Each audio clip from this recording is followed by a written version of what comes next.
Hi, I'm Gordon Burkell from Filmmaker U. At Filmmaker U, we create courses for film professionals to deepen and diversify your existing skill set. You can learn more at filmmakeru.com and also follow us on Twitter at filmmaker_u. Every week, we interview film professionals to discuss their work, and this is made possible by our sponsors, OWC. For more information, you can check them out at owcdigital.com. And this week, I'm joined by Sean Albertson, and he's been the editor of Warrior, Rocky Balboa, and Fantasy Island, the most recent. Welcome to the show. Thank you. Good to be here. Now, the first thing I have to ask when I went to your IMDb is your involvement in Ghostbusters 2.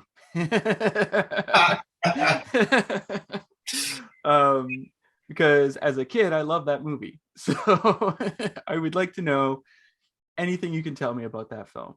So I was a production assistant on that movie. And wow, nobody has ever asked me about my involvement in it was the coldest winter I have ever spent in New York in my life. I was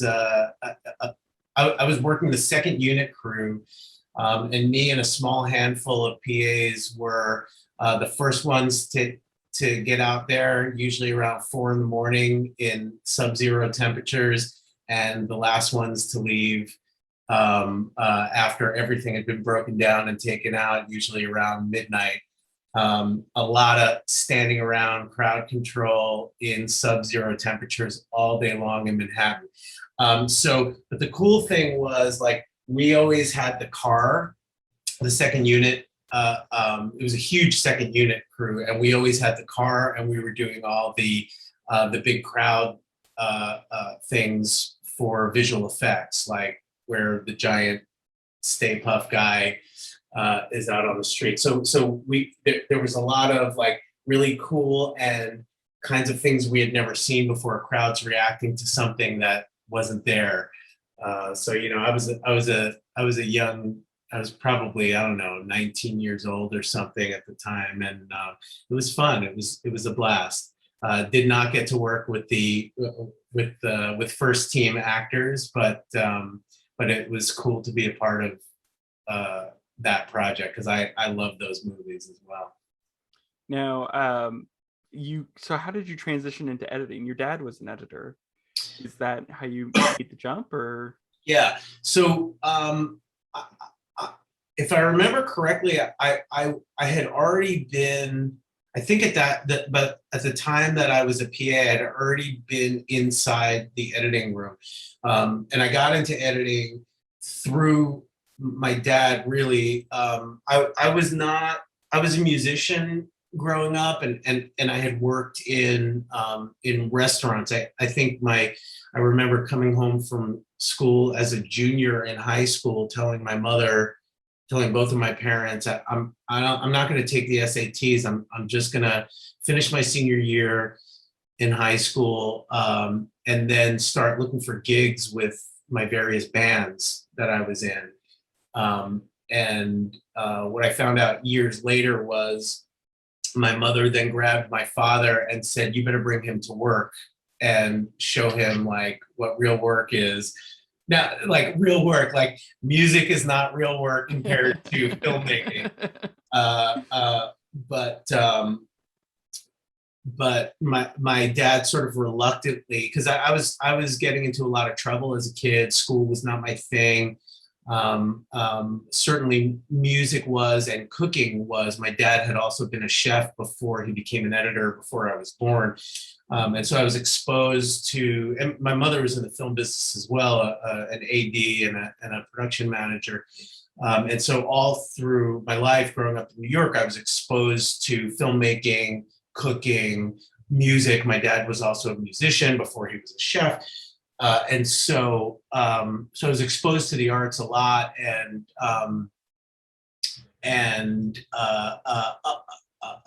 I mean, the sort of short story of how I got into editing was my mother forced my father to bring me to work to show me that like hard work matters and is part of life. and so I'd worked for a few years as kind of an intern and then an apprentice film editor, and it wasn't satisfying me. And my mother got hooked me up with a producer who got me a job as a PA on Ghostbusters. Ultimately, I decided I was going to sort of give that all up, and music career was not happening. I just wasn't that great a musician. And I was going to go to culinary school and get into the food industry, and then through a couple of jobs that came up, and a great old editor named Sam Osten, who hired me as a second assistant editor. I got to work with him and Mike Nichols. And then my dad started to talk to me about because I hadn't really got into the artistic part of film editing yet, or filmmaking in general. It was all the grunt work. And he started to talk to me about the connections between the things that I loved in art, music, percussion. I was a percussionist, cooking, and the art of filmmaking, and specifically the art of film editing, and how that was so connected to music and cooking. And then I just, started reaching out to try to get these little editing gigs, student films of people who I'd known in high school who were in film school, that kind of thing. And he really sort of mentored me through that and helped me find my love of film editing in the same way that I have a love of music and food and cooking. Now, you talked about how your dad sort of helped, like you said, mentor you into the industry, but you also worked with Sam Osten, who's pretty legendary. What were some of the things? Did you learn any tricks or ideas from him that you still use today? The greatest lesson I learned from Sam Osten was to never say no, and that's how you get your rate up. So he taught me the biggest non-creative lesson I learned in this industry was no matter what anybody is offering you, never say no. What you do is he told me, you ask, if you don't want the job, you ask for more than you think they're willing to pay, and enough to have you decide to walk away from your current commitment. And I tried that once, and it worked. He was probably the highest paid editor back in the early 80s. He was probably the highest paid editor by like a few $1,000s per week, and he had gotten there by that philosophy. And in terms of creatively, what I really got from Sam was. It's something that sort of I think kind of hurt me early in my career, because it was very, very old school filmmaker way of looking at things. But it was all about simplicity, and I'm not knocking the lesson, because it is something that I use every day today, and it's something where I really had to find some balance. So what he taught me was ultimate simplicity. Like, stay in a shot. Don't be afraid to sit on a close-up or a medium shot or a shot that's slowly pushing in. Do not feel like you need to be cutting around all the time to tell a story. Sometimes the best, most emotional way is to be good and subtle and simple about storytelling. So for me, and that's kind of who Sam was, I think, personality-wise, is like, nothing super grand, nothing big, nothing crazy. He was just a guy you could just sit and have like a nice, quiet, easy conversation with. He loved to play backgammon in the editing room, and sometimes myself, I was the second I was never his first assistant editor. A guy named Chris Cole was his first assistant editor when I was there. But we would, Chris and I would take turns playing backgammon with Sam throughout the day. Sam was much older by the time I worked with him, so I'm sure, you know, he probably worked fewer hours, and he would leave at 6, 7 o'clock at night, and he didn't want us working big, crazy long hours. So, and we had a lot of work to do. So Chris would have the three of us leave together at 6 o'clock at night. And then the thing was, we would go back to work and actually get all this work done where we were sitting around playing backgammon with Sam. But that all, to me, that, and I try to carry that with me as well. Like, that's another lesson that I learned from Sam was, you know, life has to be important. And this is a very difficult lesson to learn and to hold when you're young and up and coming in the industry. Like, you want to bust your ass and make sure everybody knows you're willing to do whatever it takes and work long hours and do these other things. But what I learned from Sam in that regard was the downtime is super important to the art and the craft of filmmaking in general, or any you know, any art, any job. I think whether it's artistic or not, it's all creative. And so the downtime is important. The time with friends, the family time, the time to let your brain settle down and be sort of meditative. And he never gave me those lessons, you know, in words. He just showed them to me. And so those are kind of the big ticket items I took away from Sam, who, you know, was a brilliant editor to me, particularly with Mike Nichols, in that they were not afraid as filmmakers to just let the audience sit and watch and not have to be thrown around a story or an action beat. And also, just to pick up on that, you know, Mike Nichols as a filmmaker, like he was really a stage, you know, a stage director and writer who came to film, and it was sort of brilliant how he took that into filmmaking and understood that you don't need to be throwing your audience around visually to tell a beautiful and you know, emotionally jarring story at times. Do you think there's, like, it almost feels, because like you said, you still use this idea of like simplicity and staying in a single shot or telling it with as few cuts as possible. Do you feel that there's pushback from directors and producers nowadays because of that? And oh hell yeah, yes. And I've all, you know, and look, you know, having said that, I've also been the guy, I do a lot of fix-it jobs. I get called in to fix a lot of movies. Mm-hmm. And a lot of times I've been that guy who's like, okay, we just need to mix this up, man. Like, we need to make this more exciting and quicker and faster paced.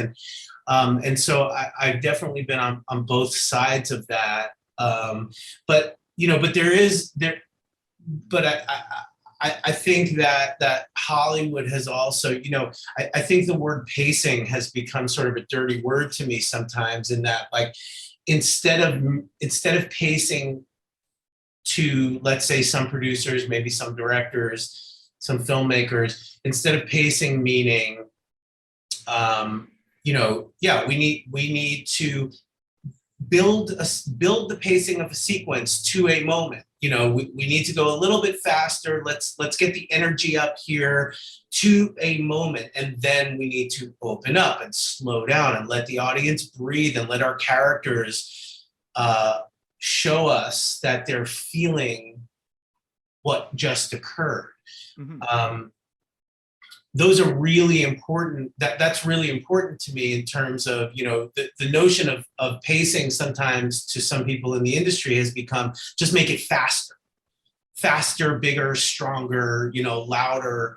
And you know, that's also what, as filmmakers, we have taught audiences to expect, right? And so that has become more necessary. It's become more necessary with the notion that, like, I have 5 kids, they're all older now, but they watch TV shows and movies on their iPhones, mm-hmm. which just, I'm like, are you fucking kidding me? The stuff that we put millions of dollars all of our sweat and tears into this, and you're watching on your phone. But that's the truth of it. And so, I do take all of that into consideration. And there are moments when, you just need that energy. But yes, I do get pushback, and I luckily later, I say later in my career, now in my career, I tend to be working with people, and I have some directors and producers who, they're repeat business customers. We're people who really like to work together. We enjoy each other's company, and we enjoy the creative banter. And so, I like that I work with people that I can say, no, we need to slow down here. We need to let the audience really take in what just occurred, not keep beating them over the head, because it does become problematic from a storytelling standpoint and from just an energy standpoint. And so, yes, I do get pushback, and that's part of, I think that's always been part of the creative discord. Now, you worked on more recently Fantasy Island, Mm-hmm. which completely diverges from the original Fantasy Island. And if I'm not mistaken, it's with Blumhouse, right? Or Blumhouse? Yeah, Blumhouse, yes. So what was it like working for them? Because I've heard it's exciting, I guess you could say, in the cutting rooms sometimes. Yeah, I mean, look, I had a great introduction to them in that my buddy and becoming a longtime collaborator, Jeff Wadlow, we've done, I think we're about to do our 5th project together. I had done one movie with Jeff, a Netflix movie, and he called me one day and said, hey, I'm going to do this Blumhouse movie. It's not Fantasy Island. It was a movie called Truth or Dare. And he said, look, it's Blumhouse, it's low budget. There's not, they can't pay you rate. There's not a lot of money. They don't want you to do it because they have kind of an in-house, very talented guy, a very talented editor who's like kind of their in-house editor. Yeah. He doesn't edit all of their projects from go, but he touches everything. Ultimately they run through him. They're like, they want Tim to do it. They don't want you. They're not going to pay much money. And I was like, all right, listen, I want to work with you. I love, I love working with you, Jeff. And so let me see if I can make it work. And I went to the most frustrating non-negotiation of my career, where they basically offered me like about 1/3 of what my rate was at the time, and I tried to negotiate, and they just kept coming back with, no, this is it, like, and we don't really want you to do this. So I was like, all right, you drive a hard bargain, I'm going to do it. This is out of spite now. Yeah, right. I'm like, I'm just going to show you I'm going to do this. And then, and then the ego jumps in. Like, once I agree to do it, I'm like, well, they're not paying me anything. This is going to be terrible. And then I sat down with my wife, and I was like, I just had the conversation. Like, I agreed to do this. Like, I have to put everything I always put into any project I do. I can't be mad at them for offering me so little. I said yes. So, I went in and just did what I do. And I love telling this story because I ended up falling in love with Blumhouse. I fell in love with the company, specifically with the people in the post-production department. They have a real close-knit group of editors that they when they find people they love and that work, they're very loyal, and they hire them over and over again. They have this really cool kind of PA through assistant editor program that they bring people into within the company.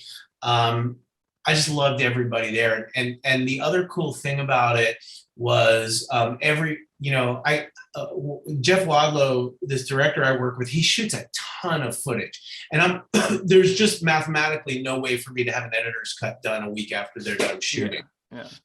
And so, I walked in there and I was like, hey, anybody want to cut some scenes? And like, it was just great. It's just this great collaborative, people are like, assistants are like, I'd love to. And, and it just became this great, cool thing. And now, I love this group of assistants and editors, and we get together for dinners as often as we can. So, but to take that back to Fantasy Island, that was not Fantasy Island, and it was such a good experience on Truth or Dare, and ultimately the higher ups at the company were like, okay, we get your value now. Like, thank you for the great work. This was a great experience. We understand your value. We'd like you to be part of the family. And so now we can negotiate.